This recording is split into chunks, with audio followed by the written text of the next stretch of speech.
আপনার যদি পাহাড়, নদী আর হিপি কালচারের একটুখানি ছোঁয়া যদি পছন্দের হয়, তবে কাসল হোক আপনার পরের ডেস্টিনেশন। চণ্ডীগড় বা দিল্লি থেকে বাস বা প্রাইভেট ট্যাক্সি ভাড়া করেও কাসল পৌঁছানো যায়। কাছের রেলওয়ে স্টেশনটি হলো যোগিন্দরনগর। মণিকরণ সাহিব শিখ ধর্মাবলম্বীদের জন্য একটি পবিত্র স্থান। এখানকার হট স্প্রিং বহু মানুষের রোগ নিরাময়ের জন্য ব্যবহার হয়। ক্ষীরগঙ্গা ট্রেক দারুণ জনপ্রিয়। জঙ্গলের পথ পেরিয়ে পৌঁছানো যায় একটি প্রাকৃতিক গরম জলের পুকুরে।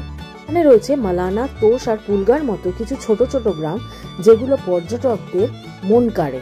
এতে ঘুরতে গেলে সময় যে কিভাবে চলে যায় টের পাওয়া যায় না।